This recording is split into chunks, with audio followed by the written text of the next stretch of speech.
Olá pessoal, estou aqui mais uma vez para a filosofia.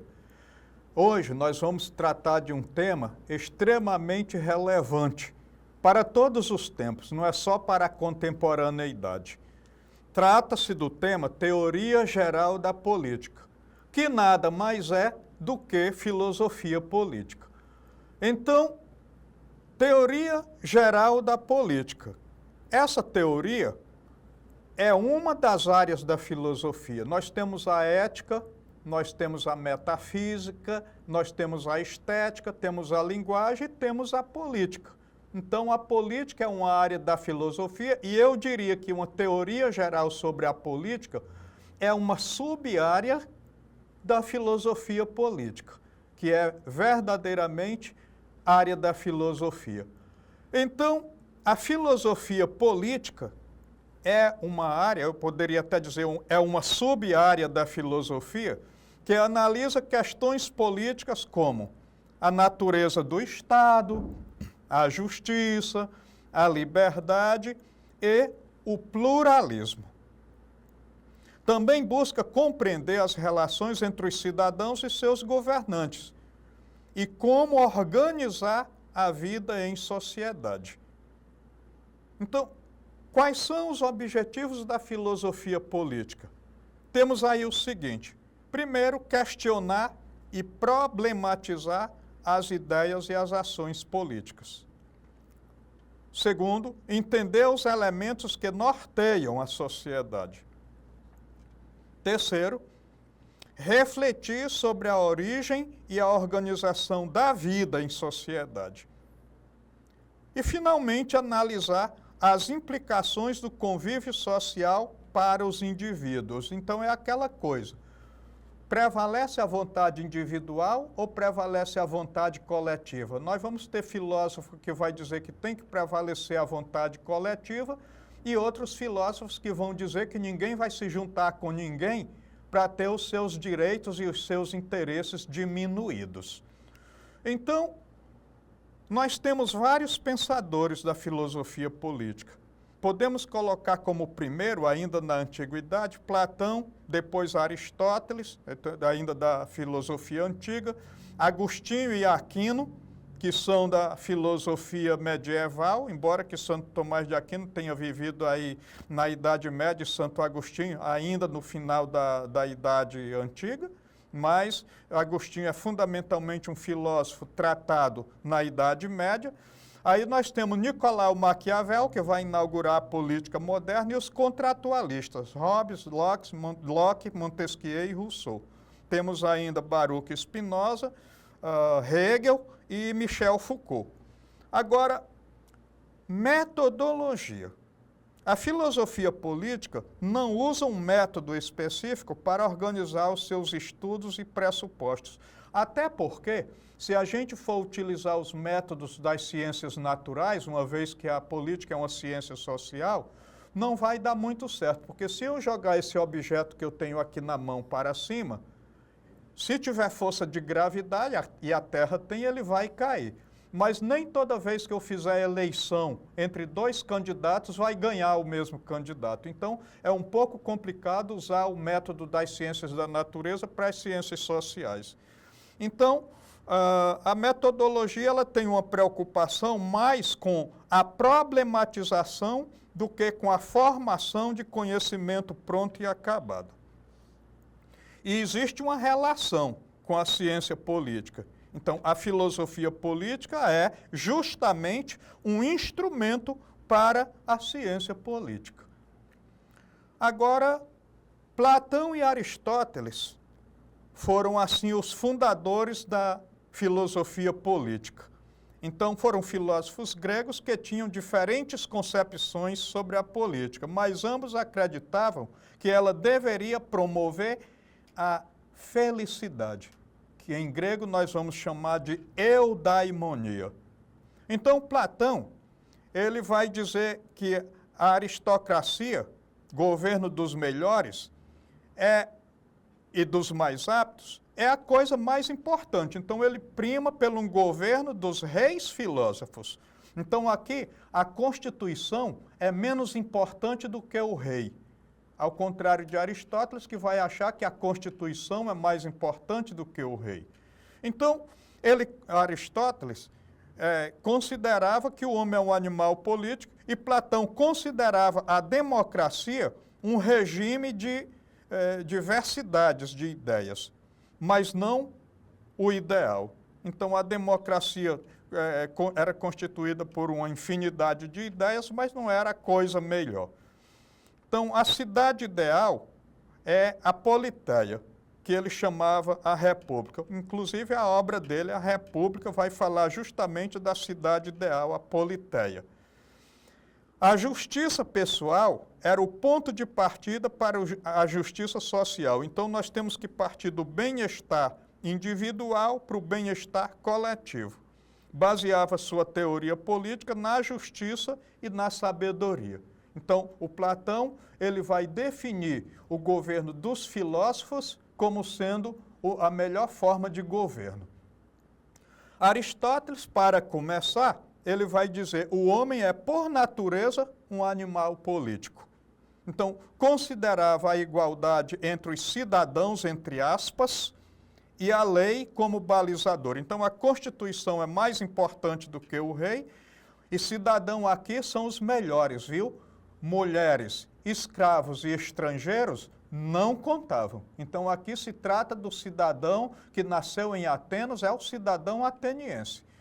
Então, dividir a política em ética e política propriamente dita. Na verdade, a ética era a política na vida pessoal e a política era a ética na vida coletiva. Considerava que o bem comum deveria estar acima dos interesses individuais. Propôs algumas formas de governo, como a monarquia, a aristocracia e a república. Só que ele dizia também que a monarquia, quando ela degenera, ela vira tirania. A aristocracia, quando degenera, vira oligarquia. E a politeia, quando degenera, vira democracia. Então, tem as formas boas e as formas degeneradas de governo. Então, considerava que não era possível um governo ideal, perfeito, mas sim um bom governo. Então, isso aqui é uma teoria que eu acho que vale para a nossa vida contemporânea. Não existe um governo pronto e acabado, perfeito, mas pode existir um governo bom e pode existir um governo menos bom. Agora, nós temos a política na Idade Média, aí nós temos a figura de Agostinho. Então, ele vai dizer, a política visa promover a paz e o bem-estar na sociedade. Então, o Estado justo só é possível se os cidadãos forem justos. Então, nada daquela ideia de que a gente tem que condenar primeiro o governante como corrupto ou como ladrão. Como é a sociedade? A sociedade acaba tendo, de certo modo, o governo que merece. Bom, então o Estado deve promover a paz temporal, que é possível, é provisória, mas deve ser almejada sempre. Então, nós estamos na vida só de passagem, estamos aqui na cidade dos homens e estamos caminhando para a cidade de Deus, porque ele vai dividir a sociedade política em Civitas Dei, que é a cidade de Deus, e Civitas Homini, que é a cidade dos homens. Então, a cidade de Deus é a cidade perfeita e a cidade dos homens é a cidade imperfeita. A cidade de Deus é a cidade eterna e a cidade dos homens é a cidade efêmera, ou seja, passageira. Então, já Santo Agostinho, ou melhor, Santo Tomás de Aquino, ele dividiu as leis em lei da natureza, lei do homem e lei de Deus. Então, nós temos leis naturais, leis positivas e lei divina, e ele dizia que a lei dos homens, a lei positiva, deve ser fundamentada na lei divina e na lei natural. A sociedade política e social estava dividida de uma forma corporal, então como um corpo, a cabeça representava o rei, o peito a magistratura, as mãos representavam a cavalaria, a segurança e os pés os trabalhadores. Era desse modo que Santo Tomás de Aquino interpretava a sociedade política, na segunda fase aí da Idade Média. Então agora, nós temos o primeiro pensador político, que era absolutista, da modernidade, que é Nicolau Maquiavel. Então, a política é uma ação humana que visa conquistar e manter o poder, sendo uma atividade prática e não apenas teórica. Principais ideias de Maquiavel sobre a política. Então, a primeira delas está aí na imagem. É bem mais seguro ser temido do que amado. Um rei, ele deve ser mais temido do que amado. Agora, o poder visa o bem político do povo. O príncipe deve ser capaz de agir de acordo com as circunstâncias e as necessidades do momento. A moral, no caso, é flexível e adaptável às necessidades do Estado.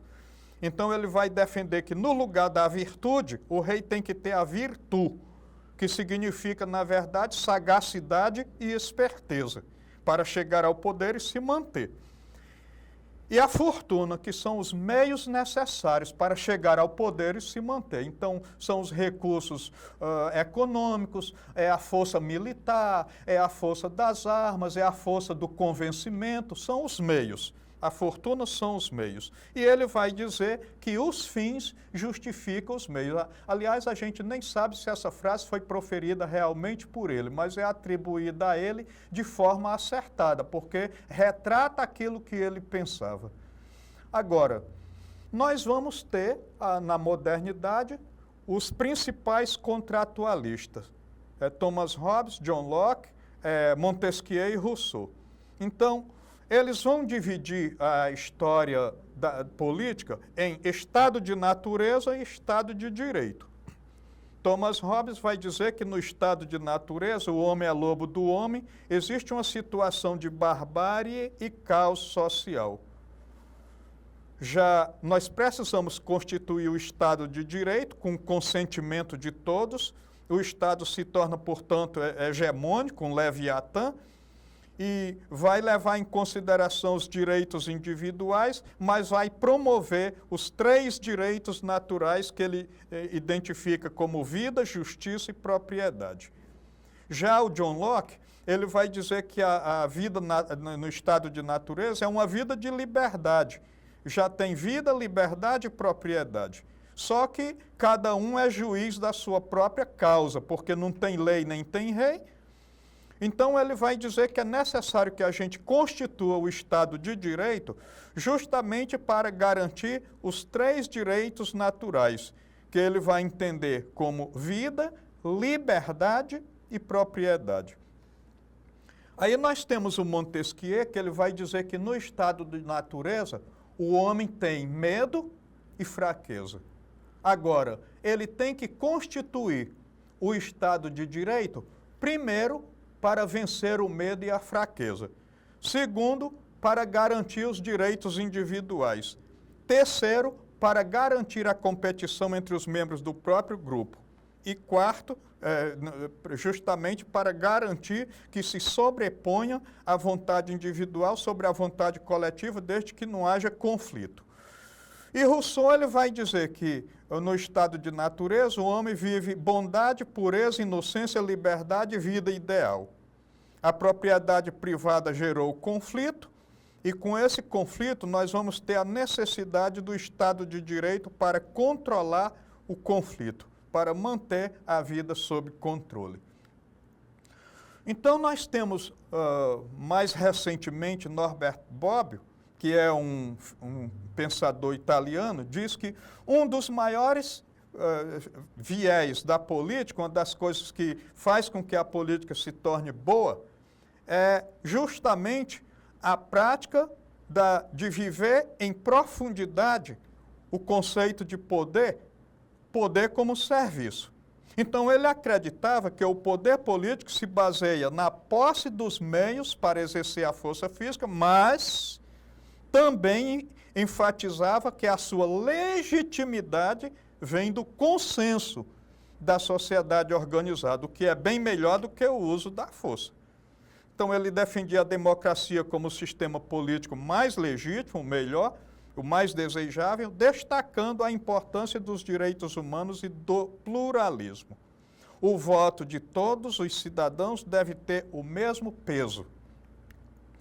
Então, para concluir, nós temos o seguinte: a teoria geral da política é um campo de estudo amplo que busca compreender as bases, as estruturas e os processos pelos quais a sociedade é organizada, governada e influenciada. Analisa o poder, as instituições, as relações sociais e os valores que moldam as decisões coletivas. Então, essa foi a nossa aula de hoje. Visitem a nossa plataforma para ter pleno acesso à nossa aula.